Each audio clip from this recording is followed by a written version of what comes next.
How does genetics influence vascular anomalies?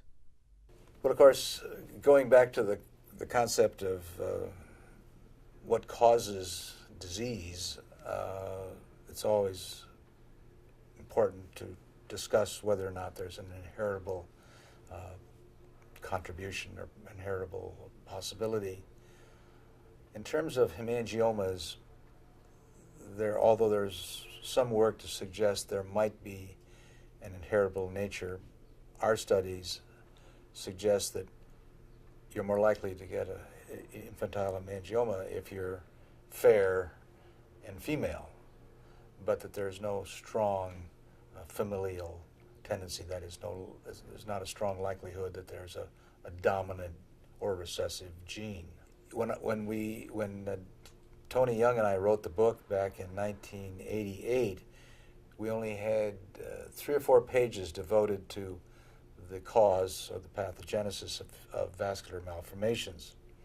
But over the last 10 years, 15 years, there's been an explosion in understanding of the genetic basis for vascular malformations. This is all, of course, coincides with the revolution in molecular genetics. I believe the first gene for a vascular malformation was discovered here by my team, if you will, my fellows, working with Professor Bjorn Olsen over at the Harvard School of Dental Medicine. It was a gene for venous malformations. And later on, this incredible young team of Mika Vikula and his wife, Lawrence Boone, discovered genes for other vascular malformation syndromes, if you will. The genes for the most common venous malformations as well as uncommon venous malformations have been determined. These are usually autosomal dominant disorders. However, the genes that cause venous malformations that are sporadic, that is not familial, have also been determined. These are post-zygotic, not germline mutations. These are acquired mutations, if you will, known as somatic mutations.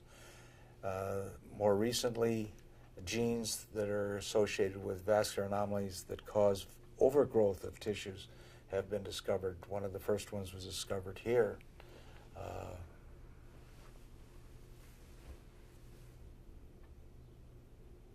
So it's an exciting time because once you have determined the gene that causes a disease, in this case a vascular anomaly of some sort, then you can start to devise animal models and you can study the pathogenesis in cultured cells and try to come up with novel therapies